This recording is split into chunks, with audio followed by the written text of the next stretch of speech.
Hello, financiers. Hey guys, it's Dan. Welcome back. I hope you all are doing well.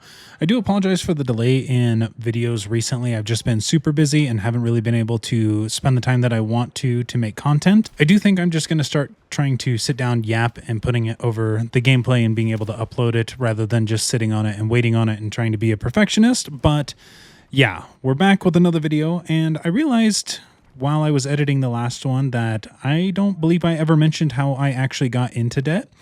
And that's something I want to share with you guys so you guys can kind of have a better understanding of me and how I got into this situation and really get a better understanding for why I'm trying to get out of it and whatnot. So the way that I got in debt, this all started back in like 2023, 2024.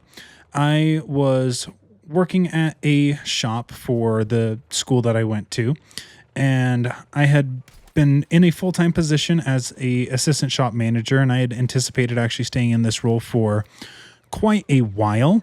It was kind of weird how it was laid out. I was going to be acting as the assistant shop manager for a year.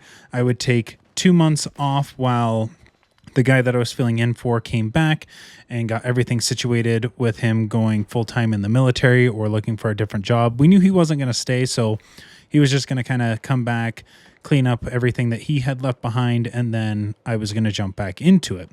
So that was the plan going in, and I was making about between 50 and 55,000 a year. So it was actually really, really good. I was bringing home a little over $2,000 a month after all of my benefits. Actually, it might have been a little bit closer to $3,000 a month after all of my benefits. I can't quite remember. It has been a little bit of time. I know that my gross salary before any benefits or anything was taken out was between 50 and 55. So it was a pretty decent salary that I was getting and really good benefits, but besides the point. I was in that position. I was doing well. I didn't have any debt payments or anything that I had to do at the time. I was just kind of coasting by, making additional payments, just like early on some of my student loans, because I did not want to be stuck in the position that I am. But you know what? It is what it is. So I was doing that, doing well, and the time came to where I got transitioned into a different position that was supposed to be temporary for 2 months. And this position, I was only bringing home, after canceling most of my benefits, I was only bringing home about $1,500 a month. So quite a decrease. It was, I think, looking back on it now, I think it was about half of what I was making. And that half basically just covered my rent, utilities, and honestly, I think that's about it. I think that that was about all that it covered, because I ended up having to use some credit cards to buy food and do my life and everything like that. Month one went by. It was okay. I can get out of this really quickly once I go back to my other job. Month two went by, and I was like, okay, we're getting a little bit higher than I want to be, but next month I'll be moving it back into this position and it'll be fine. Well, a week before I was supposed to move back into that position, the boss that was over my boss decided, hey, you know what? We don't actually need him. And axed that role. So there was no job for me to come back to. He just did not want me in that position and decided that he was just going to get rid of it entirely, even though that screwed me, my boss, and several other staff members because it was a relatively important role. He didn't care. He was like, you're done.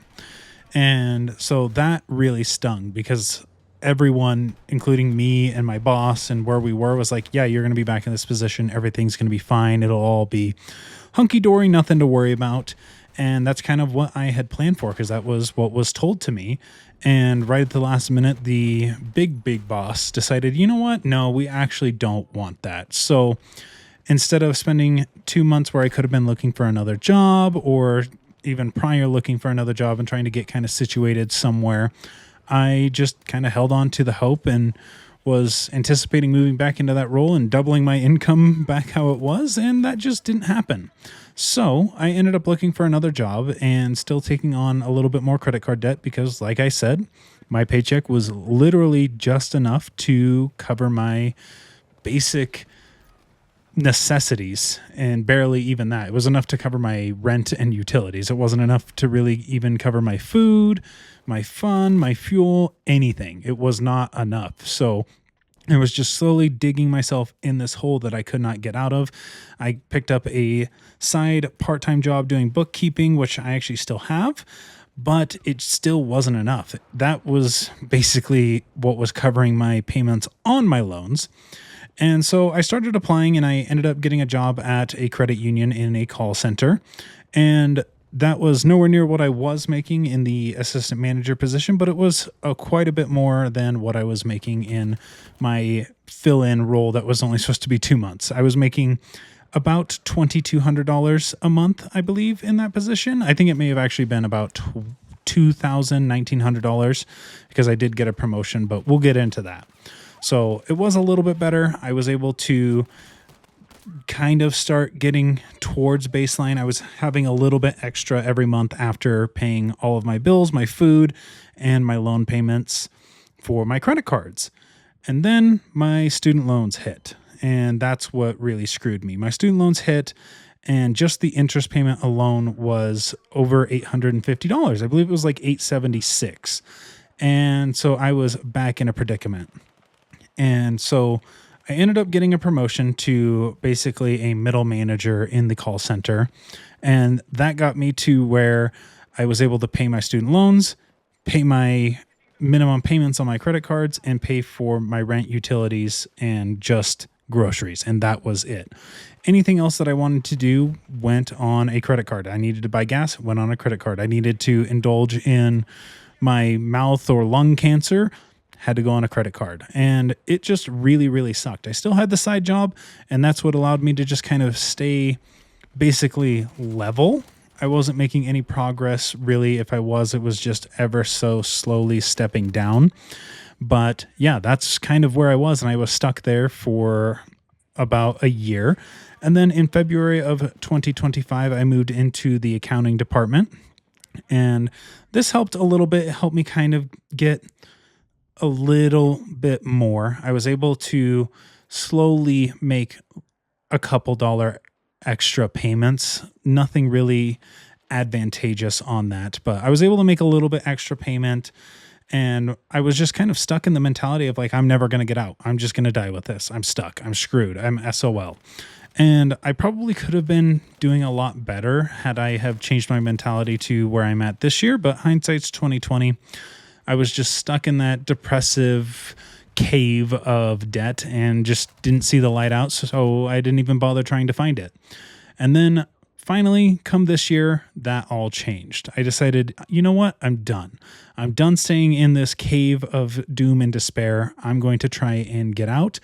And that leads us up to where we are now, to where I'm actually really trying to cut down on my expenses. Every extra cent that I have is going towards my debt and getting myself out of it because I'm so sick and tired of it. And it's been really, really good. I'm hoping that I can kind of keep this once I'm out of the debt so I can build up my savings and stuff, but we'll cross that bridge once we get there. Right now, we're still ever so slowly trying to grab rock by rock and make our way out. So yeah, but that's the story of how I got into debt.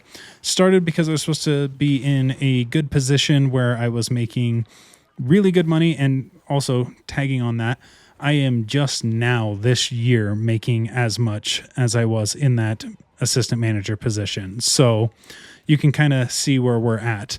I went all the way down to, I think that job was, I don't even remember the pay. I just know it was miserable. But now I'm back up to baseline where I should have been several years ago and making this money. But it is what it is. It's all a journey. We're just here to do it. And there's things I definitely could have done differently. But like I said, hindsight's 2020, and there's nothing you can do to change the past. You can only affect your future. And we're just going to keep on grinding and get out of it. But that's how I got into debt. That's a little bit about my story. If you want to know more, let me know down in the comment section down below. I'd love to get some more ideas from you guys on what you'd like to hear from me about me. And yeah, but thank you all for watching. I really do appreciate each and every one of you that are here to join me on this journey and hopefully get yourself out of debt or just learn a little bit about somebody that is in debt. But with that, you guys, thank you all for watching. My name is Dan, and I'll catch you in another video. Bye.